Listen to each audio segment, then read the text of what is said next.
Well, thank you very much to both of you for this excellent presentation and big work you achieved. Thank you also for the added recommendations which were not in the previous questionnaires and so on, especially the harmonized questionnaire for experts on a European level. I like the idea. Of course, there is also always the fear that some ChatGPT could make the questionnaire instead of the experts, and we would have to have very high requirements for cybersecurity, probably, or security that the expert is doing the questionnaire himself. I already have some questions, and I'm sure the floor will have additional questions. My first question would be about deregistration or re-registration process. First of all, how can maybe judges, parties, lawyers also give their feedback to the registration body about how it went with the expert and how the expert reports were actually useful for justice in the justice cases? Would there be, from your perspective, a possibility that there is this feedback possibility in the process of re-registration, which also leads to the question of deregistration? And did you also have a reflection on when or on which criteria the body should deregister an expert? An additional question, and then I will leave it to the floor, is did you think about should the registering body also keep statistics about experts? Because this is something which is asked always by the European Commission, the CEPEJ, and so on, and there is a lack of statistics about experts. And do you think that this could be a role also of the registering body? Thank you. Daniela, would you like to? Thank you. Okay. The first question was, at the renewal, how will judges actually supply the registering body with all those their feedback? Feedback, right. The idea was that actually judicial applicant seeks from the judges that proof.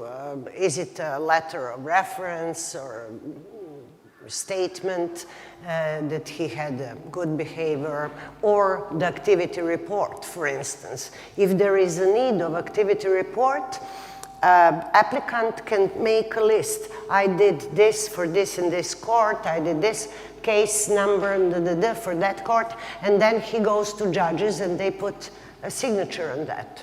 Perhaps that might be a way. Yeah. Just one of the ways, yeah. Yes, on a dit en fait de la base du dossier.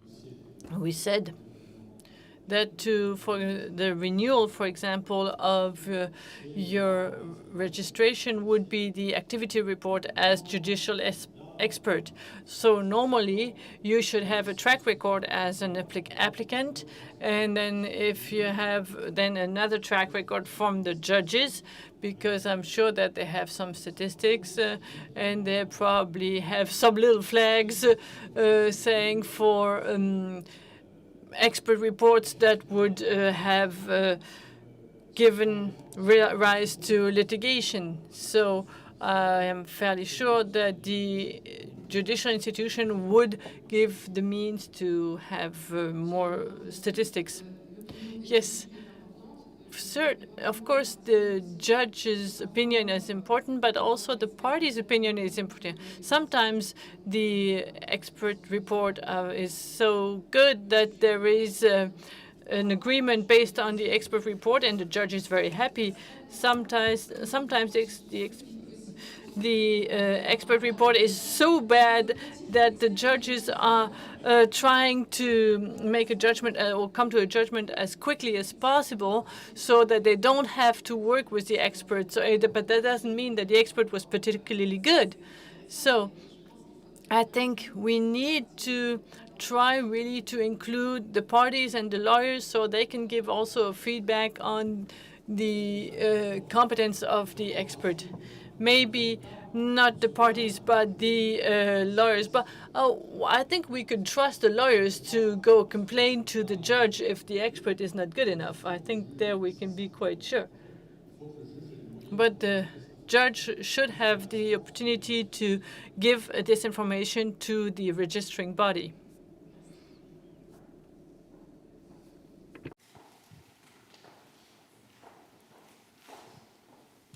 Thank you. I would like to add that feedback about judicial experts should be in a very formal procedure, because in the most civil cases there is only one person who is happy and one person who is not. So if you open feedback, you will have troubles in every case. So there can only be a formal procedure about complaint, and that should be something in the range of disciplinary law, to my opinion. C'est ce problème qui m'a fait évoquer la question du rôle disciplinaire. This is an issue that brought me to think about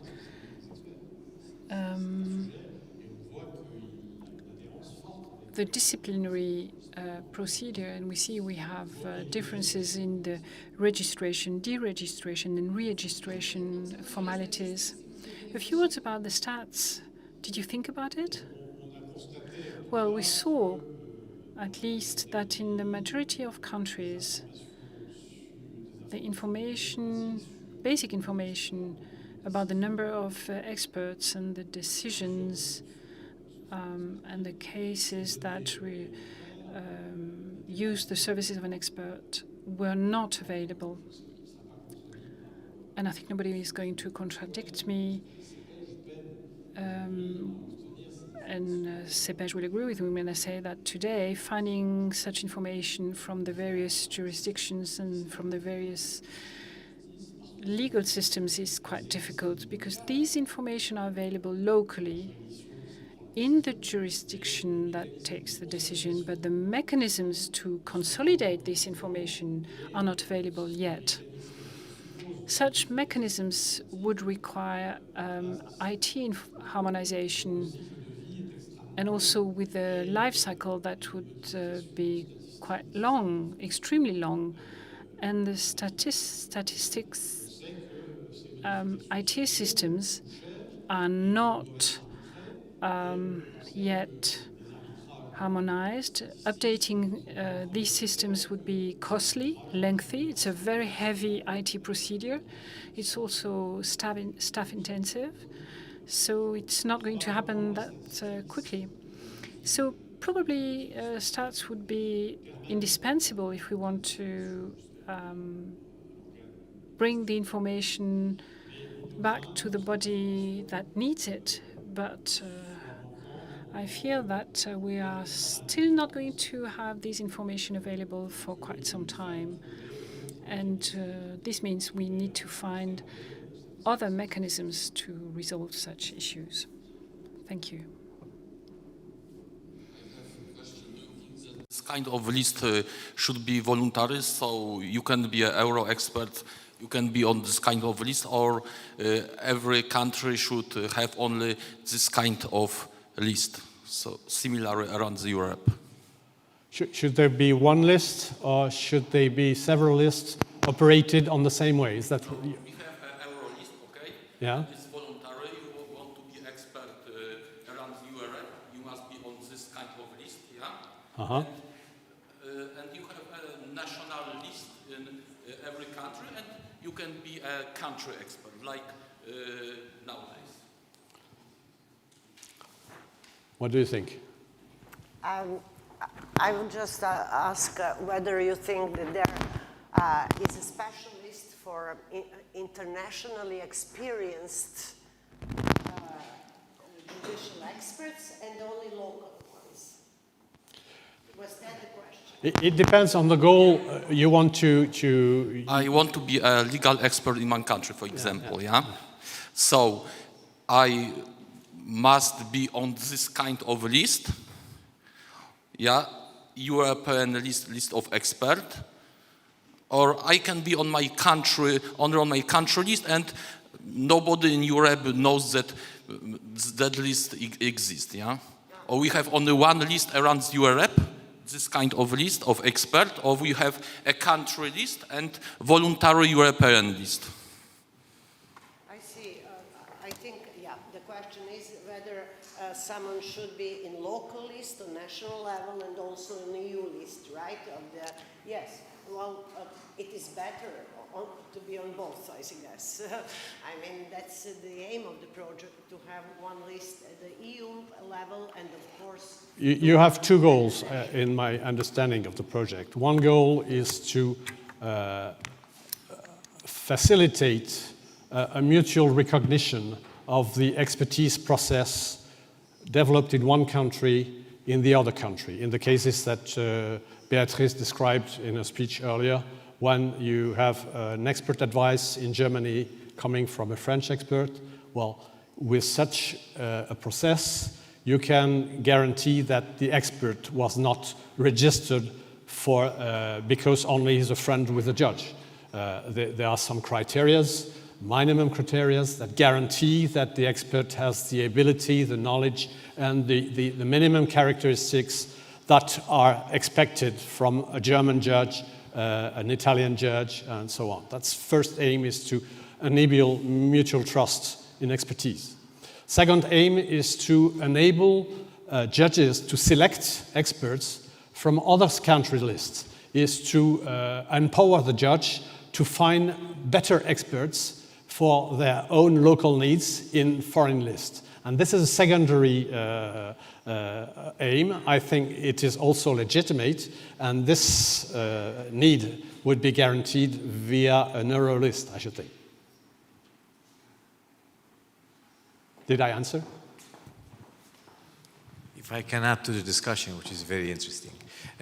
I've noticed that you were discussing or contemplating the possibility of evaluating somehow the experts, how they're doing, but you haven't yet sort of mentioned it, because I think sort of one of the things that you may want also to look into is the possibility of evaluating their work as they go, because you actually mentioned that they have a temporary membership of 5 years. So if you're coming up with these systems, I should understand that there must be some system how to evaluate one's performance.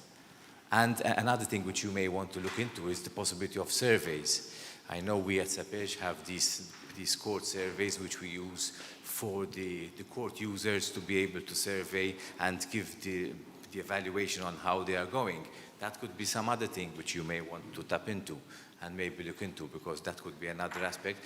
Naturally, as we were discussing between us, the best people to have on those surveys are judges and lawyers. I am not too sure the parties will always be very willing to give very positive and objective views about the experts, but I'm sure that the judges and lawyers will definitely be able to do that. Just the question, the evaluation of the experts by the judges, you said that this was outside the scope of the project. Why do you think that the question, can we put into place a system where the judges report to the body about the quality of the work of the experts? Why is this question outside the scope of the project? Well, I'm not sure it's out of the scope. Well, the question we raised in the group was what an applicant should present in his application file in order to be registered or re-registered. We didn't actually went that deep in what are the counter process on the judiciary side to challenge this. And you're right, this is a little bit missing in our process description.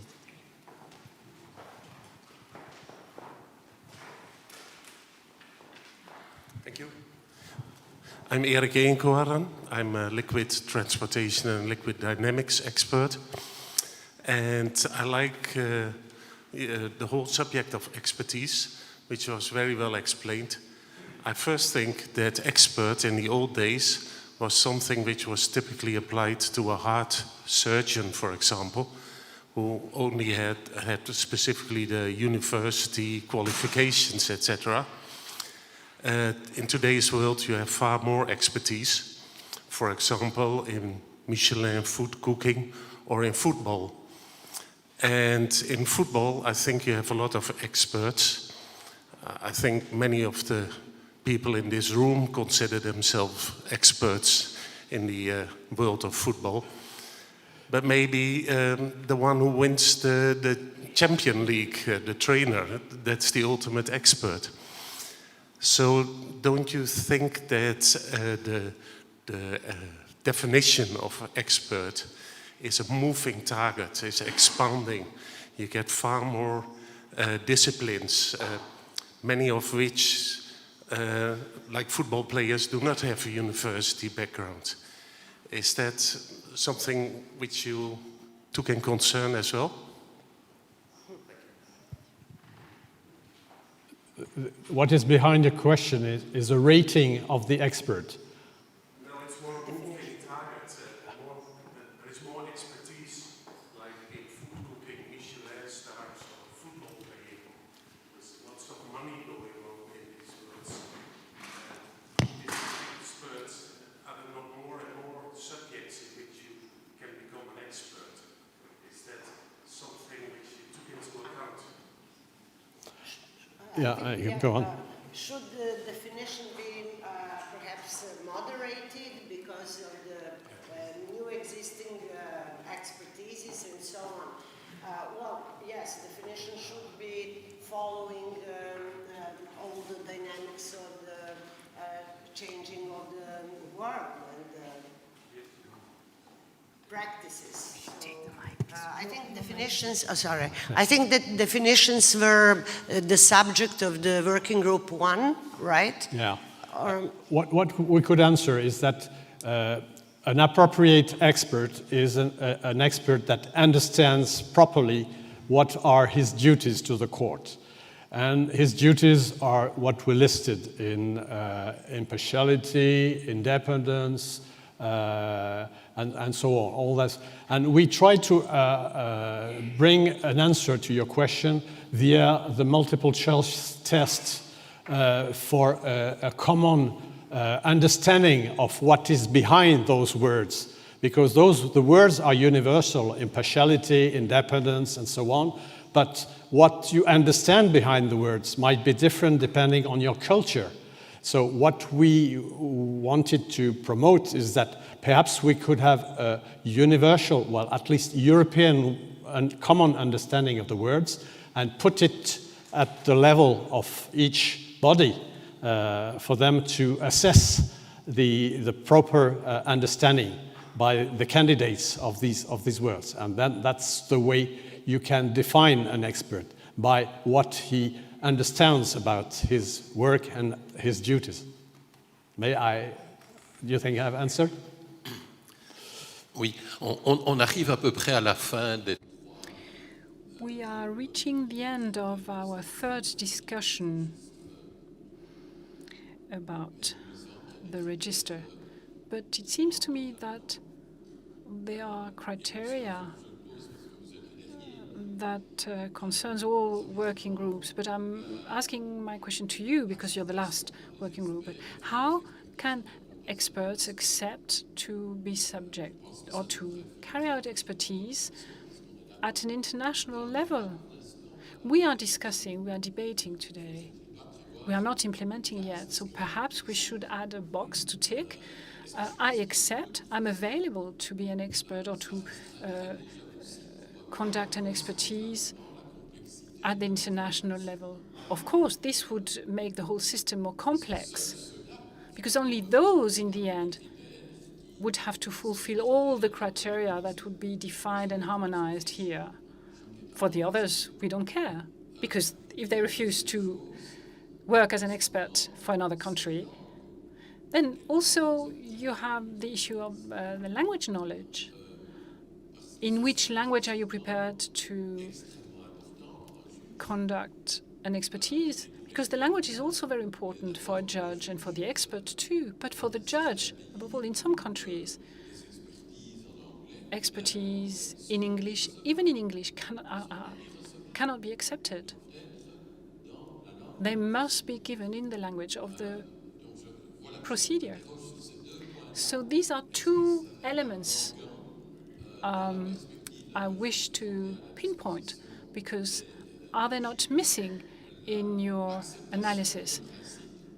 That an expert has to accept to work as an expert at the international level, and also the language in which, or the languages in which an expert is prepared or able to conduct an expertise report. Well, professor, expert, judge, we already have this. The following group, working group that which work will not be subject to the jury approval or analysis, will show you how to set up the IT tool to fulfill all the criteria. Tout ce qui va faire le lien entre ces travaux intellectuels qui nécessitent d'être poussés en Europe. So this is, you have all the elements you are discussing, but at the IT level, we have elements that are not part of the debate, but they're there. So we didn't go into that debate so far, but we'll go back to this later on. We haven't been able to work, and we are not at this stage able to work on the expertise of experts, but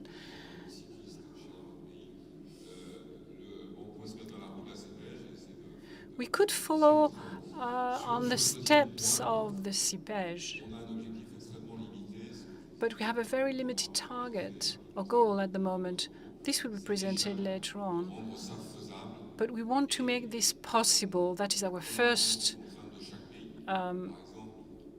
target, our first goal, taking into consideration the various situations, the various setups in all the countries, and also the legal systems. And for example, if you look at what's the traditions and the procedures, for example, in Italy with the judge, is very different from other countries. So we want to establish a first common ground at the IT level, and this will improve with the years, of course.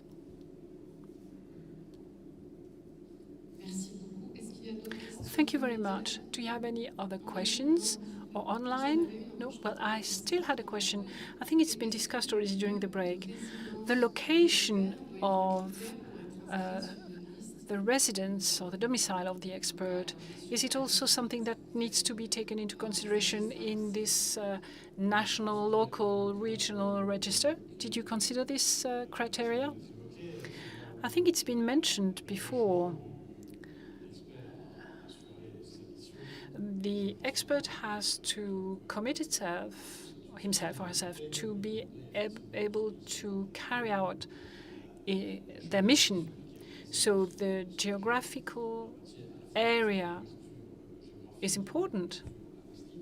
It takes the geography, the physics of geography in consideration, but also the language.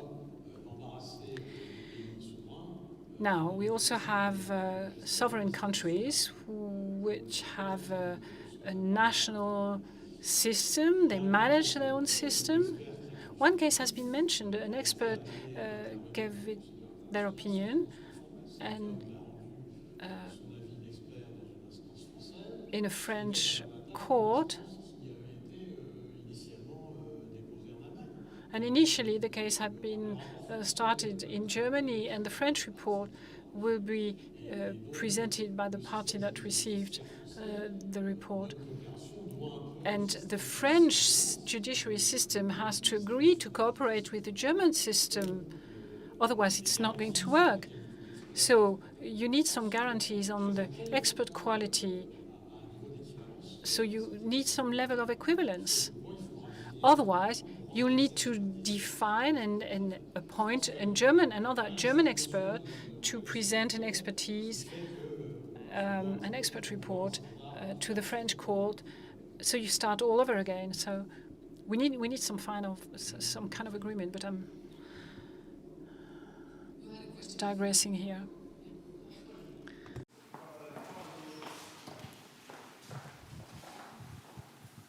It was in fact not a question, it's rather a comment to what you said about the expert and expertise, or different areas of expertise and who should define it. Of course, I think the word of expert or the definition of expert is well done. It is someone with a knowledge which is upper than average and so on and so far. But yes, indeed, important question is who should define another type of expertise or another area of practice. In scientific part, we can easily define it as it is some discipline grounded in science. So it is scientific or knowledge-based discipline. But there are a lot of disciplines like football match, for example. It is maybe someone's knowledge is expected in the current process, and someone's knowledge is rather upper than average, but it is not scientific anyhow. So it should be some kind of way forward how to define new disciplines to be included in the list of experts, or in the list that you can apply as an expert to be one day maybe invited to give your opinion. But yeah, this is something that is probably we should think of the way forward to that. Can I just comment on that? Yeah, sure. Yes, if you perhaps think of the experts that they have their qualification by their experience, not necessarily education or training, but based on experience, like football players and so on. Yeah, the issue with those is that their expertise is maybe rarely required, and the question is if they're willing to attend continuous professional education and liability insurance. So if they're needed just in one case in million, I don't think that they can be called really experts, as we call ourselves judicial experts who must comply with all the requirements. And your question is also in link with the question of the next group to speak, the nomenclature, because it's a living body, the nomenclature, because well, science progress every day, and so new fields of expertise will raise every day, and so the way of having a living nomenclature is a real subject, isn't it?